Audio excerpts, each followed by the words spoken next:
ಓಂ ಶ್ರೀಯಃಪದ್ದೇ ನಿತ್ಯಾಗಣಿತಗುಣಮಾಣಿಕ್ಯವಿಶತಪ್ರಭಾ ಜಾಲೋಲ್ಲಾಸೋಪಹತ ಸಕಲಾಬದ್ಯತಮಸೇ ಜಗಜ್ಜನ್ಮಸ್ಥೇಮ ಪ್ರಳಯರಚನಾಶೀಲವಪುಷೇ ನಮೋ ಅಶೇಷಾಮ್ನಾಯ ಸ್ಮೃತಿಹೃದಯದೀಪ್ತಾಯ ಹರಯೇ ನ ಶಬ್ದಾಬ್ಧೌ ಗಾಢಾ ನ ಚ ನಿಗಮಚರ್ಚಾಸು ಚತುರಾ ನ ಚ ನ್ಯಾಯೇ ಪ್ರೌಢಾ ನ ಚ ವಿದಿತವೇದ್ಯಾ ಅಪಿ ವಯಂ ಪರಂ ಶ್ರೀಮತ್ಪೂರ್ಣಪ್ರಮತಿಗುರುಕಾರುಣ್ಯಸರಣಿಂ ಪ್ರಪನ್ನಾಃ ಮಾನ್ಯಾಸ್ಮಃ ಕಿಮಪಿ ಚ ವದಂತೋಪಿ ಮಹತಾಂ ನಾರಾಯಣಂ ನಿಖಿಲಪೂರ್ಣಗುಣೈಕದೇಹಂ ನಿರ್ದೋಷಮಪ್ಯತಮಮಪ್ಯಖಿಲೈಃ ಸುವಾಕ್ಯೈಃ ಅಸ್ಯೋದ್ಭವಾದಿತಮಶೇಷವಿಶೇಷತೋಪಿ ವಂದ್ಯಂ ಸದಾ ಪ್ರಿಯತಮಂ ಮಮ ಸನ್ನಮಾಮಿ. ಓಂ ಓಂ ಅಥಾತೋ ಬ್ರಹ್ಮ ಜಿಜ್ಞಾಸಾ ಓಂ ಯತ್ಪದಂ ಇದು ಕುಪಿತಾ ಹಿ ಫಣಚ್ಛಾಯಾ ಸಮೀಕೃತ್ಯಾಪರಂ ಸುಖಂ ಸೇವಂತೆ ಯತ್ಪದಂ ಧೀರಾಃ ತಮುಪಾಸೇ ಶ್ರಿಯಃಪತಿ. ಏನಾಯಿತು? ಧರ್ಮಾಣಾಂ ಭೇದದೃಷ್ಟ್ಯೈವ. ಈಗ ಪರಮಾತ್ಮನ ಗುಣಗಳಿಗೂ ಪರಮಾತ್ಮನಿಗೆ ಏನು ಚಿಂತನೆ ಮಾಡಬಾರ್ದು? ಭೇದ ಚಿಂತನೆಯನ್ನು ಮಾಡಬಾರದು ಅಂತ ಹೇಳ್ತಾರೆ. ಇಂದ್ರಿಯಾಣ ಈ ಸಾಕ್ಷಿ ಪ್ರಾಮಾಣ್ಯ ಹೇಳಬೇಕೀಗ. ಸಾಕ್ಷಿ ಎಲ್ಲ ತಿಳ್ಕೊಂಡಿರ್ತಕ್ಕಂಥ ದೊಡ್ಡ ಸಾಕ್ಷಿ ಯಾವ ಪ್ರಮಾಣ ನಿರ್ಣಯ ಮಾಡ್ತಕ್ಕಂಥದ್ದು ಯಾವುದು? ಸಾಕ್ಷಿನೇ. ನಚ ಪ್ರಮಾಣತೋ ಅನ್ಯತ್ ಅಥೋ ನ ವರ್ತಮಾನೈಕ ಪ್ರತ್ಯಕ್ಷಂ ಮಾನಸಂಚೈವ ಸರ್ವಮಿತ್ತೇವ ಸಾದೃಶ್ಯಸ್ಯ ದರ್ಶನಾತ್ ಯತಃಸರ್ವೇ ಪದಾರ್ಥಾ ಚ ಸಾಮಾನ್ಯ ಸರ್ವವ್ಯಾವೃತ್ತರೂಪೋಪಿ ತದಾ ವ್ಯಕ್ತಿಗೋ ಭವೆ ಭೇದಜ್ಞಾನೇ ಭವಂತಿ. ಮುಂದೋಗಿದೆ, ಭಾಳ ಹಿಂದಿದೆಯಾ? ಇಲ್ಲಿದೆ, ಸಿಕ್ತು ಬಿಡಿ, ಸಿಕ್ತು. ಸಾಕ್ಷಿಣಃ ಸಾಕ್ಷಿ ಪ್ರತ್ಯಕ್ಷತೋ ಹ್ಯೇವ ಮಾನಾನಾಂ ಮಾನತೇಯತೆ. ಒಂದು ಪ್ರಮಾಣ ಅಂತ ಹೇಳಿದ ಮೇಲೆ ಪ್ರಾಮಾಣ್ಯ ನಿಶ್ಚಯ ಮಾಡೋ ಶಕ್ತಿ ಇರೋದು ಯಾವುದಕ್ಕೆ? ಸಾಕ್ಷಿಗಿದೆ ಅಂತ ಹೇಳ್ತಾರೆ. ಅಲ್ಟಿಮೇಟ್ ಸಾಕ್ಷಿಣಃ ಸ್ವಪ್ರಕಾಶತ್ವಂ ಅನವಸ್ಥಾ ತಥೋನಹಿ. ಅಲ್ಲ, ಬೇರೆ ಜ್ಞಾನದ ಪ್ರಾಮಾಣ್ಯ ಗ್ರಹಣ ಮಾಡೋದು ಸಾಕ್ಷಿ ಅಂತೀರಿ. ಈ ಸಾಕ್ಷಿಯ ಪ್ರಾಮಾಣ್ಯ ಯಾರು ಗ್ರಹಣ ಮಾಡಬೇಕು ಅಂದರೆ ಸ್ವಯಂ ಪ್ರಕಾಶ ಸಾಕ್ಷಿ. ಗೊತ್ತಾಯ್ತಾ? ದೀಪದಿಂದ ಬೇರೆ ವ್ಯವಸ್ಥೆ ಎಲ್ಲ ಕಾಣುತ್ತೆ. ಆ ದೀಪಕ್ಕೆ ಏನು ಮಾಡಬೇಕು ಅಂತ ಕೇಳಿದರೆ ದೀಪ ಸ್ವಯಂ ಪ್ರಕಾಶ. ದೀಪ ಹಾಕಕ್ಕೆ ದೀಪ ಇಲ್ಲ ನೋಡ್ತೀವಿ, ದೀಪ ಹಾಕಿ ನೋಡ್ತಾರೆ ಯಾರು? ದೀಪ ಇದ್ದರೆ ಏನಾಗಬೇಕದು? ಅದೇ ಕಾಣಬೇಕು, ನಾವು ಲೈಟ್ ಹಾಕಿ ನೋಡಬೇಕಾಗಿಲ್ಲ.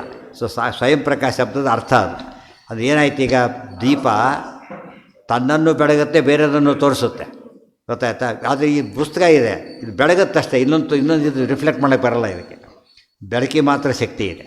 ಅದಕ್ಕೇನಾಯ್ತು? ಅನವಸ್ಥೆ ಬರಲಿಲ್ಲ. ಸಾಕ್ಷಿಗೂ ಇವತ್ತು ಡಿಪೆಂಡೆನ್ಸ್ ಇದ್ದರೆ ಏನಾಗ್ತಿತ್ತು? ಅನವಸ್ಥೆ ಬರ್ತದೆ. ಅನವಸ್ಥಾ ತಥೋ ನಹಿ. ತಾತ್ಕಾಲಿಕಂ ಪ್ರಮಾಣತ್ವಂ ಅಕ್ಷಜಸ್ಯ ಯದಾ ಭವೇತ್ ವೈಕ್ಯಾಗಮಸ್ಯ ಖಿನ್ನ ಸ್ಯಾತ್. ತಾತ್ಕಾಲಿಕಂ ಪ್ರಮಾಣತ್ವಂ ಅಕ್ಷಜಸ್ಯ ಯದಾ ಭವೇತ್. ಈಗ ಇದೆ, ಅಲ್ಲಿ ದೂರದಲ್ಲಿ ಒಂದು ವಸ್ತು ಕಾಣ್ತಾ ಇದೆ, ಅದೇನಂತ ಗೊತ್ತಾಗಲಿಕ್ಕೆ ಯಾರು ವೇದಾಗಿದ ಓದಕ್ಕೆ ಹೋಗಲ್ಲ. ಏನು ಸಾಕು ಅದಕ್ಕೆ? ಪ್ರತ್ಯಕ್ಷ ಸಾಕು. ಪ್ರತ್ಯಕ್ಷದಿಂದ ನೀವೊಂದು ಶುಕ್ತಿ ಅಂತ ಕಂಡ್ರೆ ಶುಕ್ತಿನೇ, ರಜತ ಕಂಡ್ರೆ ರಜತಾನೇ. ದೋಷ ಇದ್ದಾಗ ಶುಕ್ತಿ ರಜತ ತಪ್ಪು ತಿಳ್ಕೊಬೋದು. ಇಷ್ಟು ಚಾನ್ಸ್ ಇದೆ ತಾನೇ. ಸೊ ಪ್ರತ್ಯಕ್ಷಕ್ಕೂ ಪ್ರಾಮಾಣ್ಯ ಇದ್ದಾಗ ವೇದಕ್ಕಿಲ್ಲ ಅಂತ ಯಾಕೆ ಹೇಳ್ತೀರಿ ಅಂತ ಕೇಳ್ತಾರೆ. ನಿಮಗೆಂದೂ ಕೂಡ ಐಕ್ಯಂ ಆಗಮಸ್ಯ ಖಿನ್ನ ಸ್ಯಾತ್, ಐಕ್ಯಾಗಮಸ್ಯ ಖಿನ್ನ ಸ್ಯಾತ್. ಪ್ರತ್ಯಕ್ಷನ ಒಪ್ತೀಯಾ? ಐಕ್ಯಾಗಮಕ್ಕೂ ಬೆಲೆ ಕೊಡಬೇಕು, ಇದಕ್ಕೂ ಬೆಲೆ ಕೊಡಬೇಕು. ಐಕ್ಯಾಗಮನ ಅಲ್ಟಿಮೇಟ್ ಮಾಡಿಬಿಟ್ಟು ಭೇದಾಗಮನ ಕೈ ಬಿಡಬಾರ್ದು. ಗೊತ್ತಾಯ್ತಾ? ಅದು ಎರಡೂ ಇದ್ದಾಗ ಯಾವುದು ಬಲ ಹುಡುಕ್ಬೇಕೀಗ. ವಿರೋಧ ಬಂದಾಗ ಯಾವುದು ಬಲ ಪ್ರಬಲ, ಯಾವುದು ನಿರವಕಾಶ, ಅದೆಲ್ಲ ನೋಡಬೇಕು. ಅದು ಪ್ರಾಮಾಣ್ಯನೇ ಒಪ್ಪೋದಿಲ್ಲ ಅಂದರೂ ತಪ್ಪು. ಆದರೆ ಕಣ್ಮುಚ್ಕೊಂಡು ಪ್ರಾಮಾಣ್ಯ ಒಪ್ತೀವಿ ಅಂದರೂ ತಪ್ಪು. ಯಾವಾಗಲೂ ಕೂಡ ಕಣ್ಮುಚ್ಕೊಂಡು ಪ್ರಾಮಾಣ್ಯ ಒಪ್ಪಲಿಕ್ಕೆ ಹತ್ತಿರ ಪ್ರತ್ಯಕ್ಷ ಕ್ಲಾರಿಟಿ ಇದ್ದರೆ ಮಾತ್ರ. ಇಲ್ದವ್ರು ಏನು ಮಾಡಬೇಕು? ಅದನ್ನು ದೂರದ ಪ್ರತ್ಯಕ್ಷನ ಏನು ಮಾಡಬೇಕು? ಯಾವಾಗಲೂ ಮತ್ತೆ ಪರೀಕ್ಷೆ ಮಾಡಬೇಕು. ಪ್ರತ್ಯಕ್ಷ ಕಂಡರೂ ಪ್ರಮಾಣಿಸಿ ನೋಡು ಅಂತ ಹೇಳ್ತಾರಲ್ಲ ಹಾಗೆ. ಹತ್ತಿರ ಇದ್ದಾಗ ಬೇಕಿಲ್ಲ, ದೂರದ ಸಾಕ್ಷಿ ಹೇಳುತ್ತೆ, ಬೇರೆ ಹೆಲ್ಪ್ ತಗೋ, ಇದನ್ನ ಅರ್ಥ ಆಗಲ್ಲ ಅಂತ ಹೇಳುತ್ತೆ. ಅವಾಗ ಏನು ಮಾಡ್ತಾ? ಹತ್ತಿರ ಹೋಗೋದು, ಇನ್ನೊಬ್ಬರು ಕೇಳೋದು ಮಾಡ್ತಾರೆ. ಅಲ್ಲಿಂದ ಬಂದಿರಲ್ಲ, ಅದು ನೋಡಿದ್ರಲ್ಲ, ನಿಜವಾಗಿ ಏನಂತ ಗೊತ್ತಾಯ್ತಾ ಅಂತ ಕೇಳ್ತಾರೆ. ಅದು ಬೆಳ್ಳಿನ ಅಂತ ಅಲ್ಲ, ಸರಿ ಗೊತ್ತಾಯ್ತು. ಅವ್ರ ಪ್ರತ್ಯಕ್ಷ ಹತ್ತಿರದ ಪ್ರತ್ಯಕ್ಷ, ನಮ್ಮ ಪ್ರತ್ಯಕ್ಷ ದೂರದ ಪ್ರತ್ಯಕ್ಷ. ಗೊತ್ತಾಯ್ತಾ? ಇದೆಲ್ಲ ವ್ಯತ್ಯಾಸಗಳಿದೆ. ಇದು ಪ್ರಮಾಣದ ವ್ಯವಸ್ಥೆ. ಇದು ಇಷ್ಟೆಲ್ಲ ಗೊತ್ತಿದ್ದಾಗ ಅವ್ರು ಮಾತು ಹೇಳಿದ್ದನ್ನು ತಪ್ಪೊಂದು ಅರ್ಥ ಮಾಡ್ಕೊಳ್ಳೋಕೆ ಬರುತ್ತೆ, ಇಲ್ಲದವ್ರು ಬರೋದಿಲ್ಲ. ಇವತ್ತು ಪ್ರಮಾಣ ಗೊತ್ತಿಲ್ಲದವರೇ ಓದ್ತಿರೋದಾದ್ದರಿಂದ ಅವರೆಲ್ಲ ಭ್ರಾಂತರಾಗಿಬಿಡ್ತಾರೆ. ಪ್ರಮಾಣ ಗೊತ್ತಿದ್ದವ್ರು ಇದು ಮಾಡೋಕ್ಕೆ ಬರೋದಿಲ್ಲ.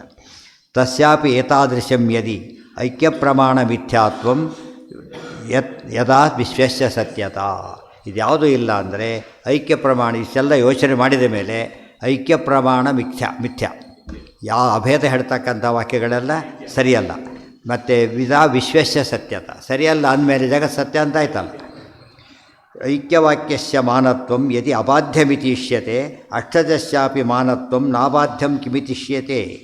ಇಲ್ಲರಿ ಆಗಮ ಐಕ್ಯಾಗಮ ಅಂದರೆ ಫೈನಲ್ ಒಪ್ಪಲೇಬೇಕು ಅಂದರೆ, ಹಾಗಿದ್ದರೆ ನೀವು ಪ್ರತ್ಯಕ್ಷನ ಯಾಕೆ ಪ್ರತ್ಯಕ್ಷನ ಬಾಧ ಅಂತ ಹೇಳಿಬಿಡ. ಹಾಗಿದ್ದರೆ ಪ್ರತ್ಯಕ್ಷ ಆಗಮ ಒಪ್ಪೋದಾಗ ಪ್ರತ್ಯಕ್ಷನೂ ಒಪ್ಪು. ಪ್ರತ್ಯಕ್ಷ ಏನು ಹೇಳ್ತಾಯಿದೆ ನಿಮಗೀಗ? ವಿಶ್ವಂ ಸತ್ಯಂ ಅಂತ ಹೇಳಿದೆ. ಇದನ್ನ ಕೈ ಬಿಡ್ತಿ. ಹಾಗಿದ್ದರೆ ಆಗಮದ ಐಕ್ಯಾಗಮ ಪ್ರಮಾಣ ಆಗೋದಾದರೆ ಭೇದ ಪ್ರತ್ಯಕ್ಷನೂ ಪ್ರಮಾಣ ಆಗಲೇಬೇಕಲ್ಲ. ಇದು ಪ್ರಮಾಣ, ಅದು ಪ್ರಮಾಣನೇ. ಎರಡು ಪ್ರಮಾಣಗಳ ವಿರೋಧ ಬಂದಾಗ ಏನು ಮಾಡಬೇಕು? ಯಾವಾಗಲೂ ಸಮನ್ವಯ ಮಾಡಿ, ಸಮನ್ವಯಕ್ಕೂ ಪ್ರೋಸೆಸ್ ಇದೆ, ತತ್ವ ಸಮನ್ವಯ. ಒಂದನ್ನು ಹಾಗೆ ಮಾಡಿಕೊಂಡ್ರೆ ಅದು ಪಕ್ಷಪಾತ ಆಗುತ್ತೆ. ವಿಮರ್ಶೆ ಮಾಡಿದಾಗ ಪಕ್ಷಪಾತ ಆಗೋದಿಲ್ಲ. ಇಬ್ಬರಿಗೂ ಒಂದೇ ಮಾರ್ಕ್ಸ್ ಬಂದಿದೆ, ಒಂದೇ ಪೋಸ್ಟ್ ಸೆಲೆಕ್ಟ್ ಮಾಡಬೇಕು. ಏನು ಮಾಡಬೇಕಾಗ? ಅಥವಾ ಬೇಸಿಸ್ ತೊಗೋಬೇಕೇ ಹೊರತು ಸುಮ್ಮನೆ ಹೇಳಿದರೆ ಐ ಲೈಕ್ ನಾನು ಐ ಲೈಕ್ ಹಿಮ್ ಅಂತಾನೆ, ಹಾಗಾಗಬಾರ್ದು. ಅದಕ್ಕೊಂದು ಬೇಸಿಸ್ ಕೊಟ್ಟೆ ಹೇಳಬೇಕು. ಅದ್ವೈತ ಹಾನಿ ಸಾಮಾನ್ಯ. ನೀನು ಹೇಳಿದರೆ ಅದ್ವೈತ ಹಾನಿ ಎಂಬುದು ಕಾಮನ್ ಫ್ಯಾಕ್ಟ್ರಾಗಿ ಬರುತ್ತೆ, ಅರ್ಥ ಇಲ್ಲ. ಆದ್ದರಿಂದ ನ ವಿಶೇಷಶ್ಚ ಕಶ್ಚನ.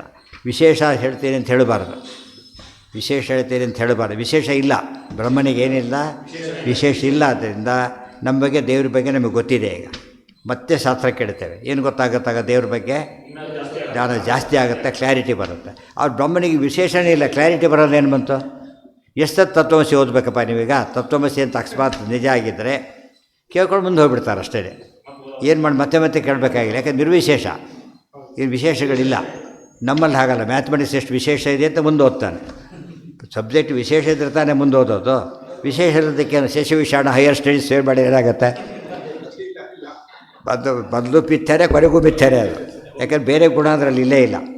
ದೇವರಲ್ಲಿ ಅನಂತ ಗುಣ ಇರತಕ್ಕಂಥ ದೇವರನ್ನು ತಿಳಿಯೋದು ಹೇಗಿರುತ್ತೆ ಗೊತ್ತು. ನಿರ್ವಿಶೇಷ ಬ್ರಹ್ಮನ ತಿಳಿಯೋದಕ್ಕೆ ಇಷ್ಟು ಕಷ್ಟಪಡಬೇಕಾಗಿದ್ದರೆ ಬೇಕಿಲ್ಲ.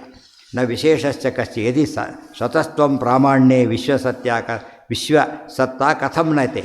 ಪ್ರಾಮಾಣ್ಯ ಸ್ವತಸ್ತ್ವ ಒಪ್ಕೊಂಡ್ಮೇಲೆ ವಿಶ್ವಸತ್ಯತ್ವ ಒಪ್ಕೊಳ್ಳೇಬೇಕು, ಪ್ರತ್ಯಕ್ಷ ಸಿದ್ಧವಾದ್ದರಿಂದ. ಪ್ರಾಮಾಣ್ಯಸ್ಯ ಚ ಪರಿಚಯಾದ ಕಾಲತೋ ವ್ಯಾಹತಾ ಭವೆ. ನೋಡಿ, ಹಾಗಲ್ಲ. ಆ ಕಾಲಕ್ಕೆ ಸತ್ಯ, ಆಮೇಲಲ್ಲ. ಏನಂತ ಗೊತ್ತಾಯಿತು, ಯಾವಾಗಲಿಲ್ಲ ಅಂತ ಗೊತ್ತಾಯಿತು ಅಂದರೆ ಸರಿಯಲ್ಲ. ಪ್ರಾಮಾಣ್ಯಸ್ಯ ಚ ಮರ್ಯಾದ ಕಾಲತೋ ವ್ಯಾಹತಾ ಭವೆ. ಒಂದು ಟೈಮ್ ಹೇಳಿಬಿಟ್ಟು ನೀವು ಪ್ರಮಾಣ ಅಂತ ಹೇಳಬಾರ್ದು. ಒಂದು ವಸ್ತು ಈ ಪುಸ್ತಕ ಇದೆ, 1000 ವರ್ಷ ಆದಮೇಲೆ ಈ ಜಾಗ ಏನೂ ಇಲ್ಲ, ಅದು ಇದು ರೆಕಾರ್ಡ್ ವಾಪಸ್ ತೆಗೆದ್ರೆ ಈ ಹೊತ್ತು ಬಂದು ಇರಲೇಬೇಕು. ವಿಡಿಯೋದಲ್ಲಿ ತಮ್ಮ ಮದುವೆ ಚಿತ್ರ ನೋಡೋದಿಲ್ಲ. ಹಣ್ಣು ಮುದುಕಾಗಿರ್ತಾನೆ, ವಿಡಿಯೋ ತೆಕ್ಕ ನೋಡ್ತಾ ಕೂತಿರ್ತಾನೆ. ಮದುವೆ ಆಗಿದ್ದು ಎಲ್ಲ ನೋಡ್ತಾ ಕೂತಿರ್ತಾನೆ. ಸುಳ್ಳಾದಾಗಿದ್ದರೆ, ಸುಳ್ಳಾಗಿದ್ರೆ ಏನಾಗಬೇಕಾಗಿತ್ತು? ಅದು ಈ ಶಶಿವಿಷಾಣದ ಫೋಟೋ ತೆಗೆದು ತೋರಿಸ್ತೀರಾ? ಯಾಕೆ ಫೋಟೋದಲ್ಲಿ ಬಂದಮೇಲೆ ಏನಾಗಬೇಕದು? ಸತ್ಯ ಆಗಬೇಕು. ಫೋಟೋ ತೆಗೆದು ಅವತ್ತಿದ್ದಿಲ್ಲ ಶಶಿವಿಷಾಣ, ಇವತ್ತಿದೆ, ಇವತ್ತಿಲ್ಲ ಅವತ್ತಿತ್ತು ಅಂತ ಹೇಳ್ಬೋದು. ಯಾವ ಕಾಲಕ್ಕೂ ಬರೋದಿಲ್ಲ. ಒಂದು ಸರ್ತಿ ಫೋಟೋದಲ್ಲಿ ಬಂದ ಮೇಲೆ ಏನರ್ಥ? ಅದು ಆ ಕಾಲಕ್ಕಿತ್ತು ಅಂತ ಹೇಳಲೇಬೇಕು. ಫೋಟೋ ತೆಗೆದ ಕಾಲಕ್ಕಿತ್ತು ಅದು ಅಷ್ಟೇ. ಫೋಟೋ ತೆಗೆದ ಕಾಲಕ್ಕೆ, ಅದಕ್ಕೆ ಫೋಟೋ ತೆಗೆದ ಕಾಲಕ್ಕೆಲ್ಲೋ ಬರ್ತಾರೆ ಅಡ್ಡ. ಆ ಕಾಲಕ್ಕೆ ಬಿದ್ದುಬಿಟ್ರೆ ಸಾಕು ಅಂತೇಳಿ ಆವಾಗ ಸತ್ಯ. ಎಷ್ಟೋ ಸರ್ತಿ ABCD ಫೆಲ್ಲ ಬೆರೆಸ ಅವಳು ಫ್ರಂಟ್ ಪೇಜಲ್ಲಿ ಬಂದುಬಿಟ್ಟಿರ್ತಾರೆ. ಕಾಲಾಂತರೇ ಅಪಿ ಅಮಾನಂ ಚೇತ್ ಇದಾನಿ ಮಾನತ. ನೋಡಿ, ಈಗ ಪ್ರಮಾಣ ಒಪ್ತೀನಿ ರೀ, ಮುಂದೆ ಸುಳ್ಳು ಅಂತ ಗೊತ್ತಾಗುತ್ತೆ, ತಪ್ಪದು. ಮುಂದೆ ಅನಿತ್ಯ ಅಂತ ಗೊತ್ತಾಗುತ್ತೆ, ಅಸತ್ಯ ಅಂತ ಗೊತ್ತಾಗ. ಇದನ್ನು ನಾವು ಸರಿಯಾಗಿ ತಿಳ್ಕೊಬೇಕು. ಅನಿತ್ಯ ಅಂತ ಹಿಂದಿನ ವ್ಯಕ್ತಿ ಇವತ್ತಿಲ್ಲ ಅಂದರೆ ಅನಿತ್ಯ ಆಗ್ತಾನೆ ಹೊರತು ಅಸತ್ಯ ಆಗೋದಿಲ್ಲ. ಇವತ್ತು ಅಸತ್ಯ ಆಗ್ಬೇಕಾದ್ರೆ ಅವತ್ತು ಏನಾಗಿರ್ಬೇಕು? ಅವನು ಅವತ್ತು ಅಸತ್ಯನೇ ಆಗಿರಬೇಕು. ಒಂದು ಕಾಲಕ್ಕೆ ಸತ್ಯವಾದದ್ದು 3 ಕಾಲಕ್ಕಿಲ್ಲ ಅಂತಕ್ಕಂಥ ಮಾತಿಗೆ ವಿರುದ್ಧವಾದದ್ದಾದ್ದರಿಂದ ಅಷ್ಟು ಒಪ್ಕೊಳ್ಳೇಬೇಕಾಗಿದೆ. ಅಲ್ಲಿಗೆ ನಾಳೆ ದಿವಸ ಅದು ಮುಂದಿನ ಪಾಠ. ಓಂ